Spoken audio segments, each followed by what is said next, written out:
सेमती किसी आलिगेशन स्टार्टिंग जी भी सारा आलिगेशन आनी सब जिन प्रूफ देती बट जेहेतु बेसी एक्सट्रा होगा मैं क्यारेक्टर उपरको आंगुठी उठूँ एंड मो भल पाए उपरको आंगुठी उठूँ 12 वर्ष काल भल पाइकिना मुझे ना बाहर ना कि कौ 6 मास 3 मास भल पाइकिना बाहर तो मो क्यारेक्टर उपरको आंगुठी उठूँ ता सहित से माने जो माने कहले कि ये प्रॉपर्टी लोभ करुच्ची बोली जो प्रॉपर्टी लोभ जार था जेहेतु देदेन भाई कि लुचिकिना दे मो कान को खबर आसबनी बट मो कान को खबर ता भी विथ प्रूफ आसी से जिनस कि मुझे केस देवाई आसती मैंने प्रॉपर्टी कि नुहे मो पर जो आलिगेशन लगे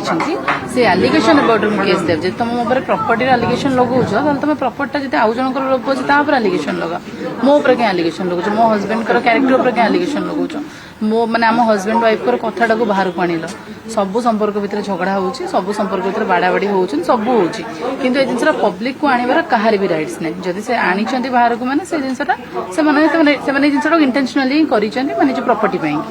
से जिनस पई कि आज आस्ते केस नै प्रॉपर्टी नै मैडम कहउथले जे अभियोग आनुथले जे आपन संपत्ति पूर्व मला पर मध्ये विल कराई कोन रहितला जो पुओ बंची से पुओ ना कहले कि सबकि तोर जे तुम पुओ को तड़पे मारी पार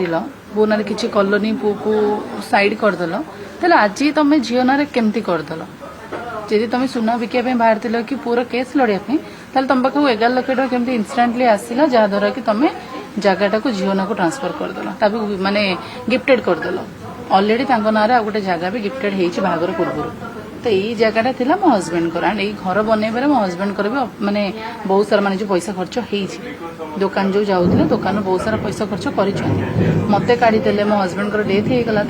जिनसटा भी ना को पड़ेगा जिनसटा पड़ेगा से मोर प्रोब्लेम नुहे ये सब कौटी ना कौटी मो हजबैंड को मर्डर केस भी लिंक रोचे से जो आलिगेशन लगौन कि मु मारी मो हजबैंड को मुझे चाहूँ कि मोर भी इन्वेस्टिगेशन हो ता सहित से भी इन्वेस्टिगेशन हो दी जनकर इन्वेस्टिगेशन मोर स्टार्टिंग डे रु ही मो ननद ननदी डाउट अच्छे यही जो जिनसा प्रूफ आसला गोटे लुचि लुचिकिना कले से मोर भी क्लीयर करदे मैडम दुईटा परिवार दुई जन वकिल एवं राहुल को न्याय देवा पक्षरे को वकिल बेसी अवदान किए लड़ राहुल को न्याय जो वकिल मैंने मीडिया आगे आसिकिना बेसी भड़ भड़ हमें से केवे केस जीति पारती कोर्ट रे से जीतती जी बेसी गपे से कम सब जीरो ही रुए जोटा कि आज आपने जापारना पब्लिक जापारना जो राहुल केसटा डाउन हो समस्त जानवे ऑब्वियसली मुझे आसी से जिन ओपन करेंगे आउ थे केसटा कौन पाई दूचे मो हजबैंड केस को फिर से इन्वेस्टिगेशन हो ता सहित माने से एलिगेशन लगुच मु मारी मत भी इन्वेस्टिगेशन कर सहित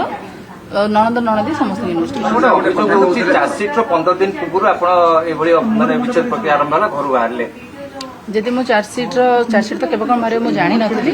मुझे जिनसा आज आनी बोली मो हजबैंड केसटा दाबिलानी सेमती रहा आपण अभियोग आनुले मारिदेवा धमक देते स्वामी मारिदे थ्रेटनिंग रोचे महिला कमिशन कौन कहले महिला कमिशन पाक ये आसली मुझे कौ भी जगार जो सपोर्ट मुझे न पाइली बाध्य होना मुझे आसली कहीं मुझे जानी मत ये जगह सपोर्ट मिल आसली आपको बाड़ाबाड़ी करते गोटे वीडियो छाड़ते से प्रमाण सहित देखले केते तारीख रही भितर किसी लिखित देती कि महिला कमिशन हाँ देची फोटोज जेहेतु मोर से इंटरनाली होता प्राइवेट पार्ट रे होता मुझे अपलोड कर पार नी पूर्व वीडियो को पकई थी राहुल मोर झगड़ार वीडियो नहीं राहुल गोटे पूर्व गोटे केस होता से टाइम फोटो था जेहेतु मुझे फोटोटा को अपलोड करें बोली मुझे फोटोटा को अपलोड करी एंड मत स्ट्रिक्टली आम लयर कहते कि जहाँ भी किसी झगड़ा होती केस रिलेटेड वीडियोज फोटोज तुम अपलोड करना बाहर तो मुझे पब्लिक को केमी आनी था जिनसा मुझे बाध्य ना से फोटो देते नेक्स्ट वीडियो मुझे दिन रिपोर्ट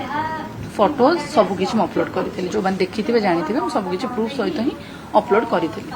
मैडम गोटे अभियोग जे आपन कहले जे मृत्यु पर मुदालाका घर को अथवा अभियुक्त घर को किसी लोक आपन जाइथिले जे विषय किसी लेखा करछि ना से विषय किछि नै हां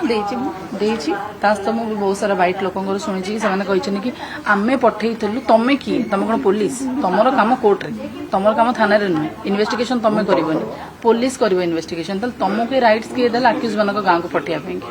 मोर पॉइंट सेठी मु तो तांको नारी भी देछि तांको भी घोसाडी कहना सी केते पैसा खाइछनी कोन खाइछनी मु जानि छी मो रिकॉर्डिंग अछि खाली से गप्पिले किछि हबनी केसटा को जीति कि ना देखो ଆମର ଆପଣମାନଙ୍କୁ ଯେ ବାଇଟ୍ ଦେଉଛନ୍ତି ସେ ଯେମିତି ନାଁ ନେଉନାହାନ୍ତି ରାହୁଲ ମହାରାଣାଙ୍କ ୱାଇଫ୍ କହୁଛନ୍ତି ରାହୁଲଙ୍କ କେସ୍ ମାନେ କେସ୍ଟାକୁ ଯିଏ ଲଢୁଛନ୍ତି ତାଙ୍କ କଥା କହୁଛି।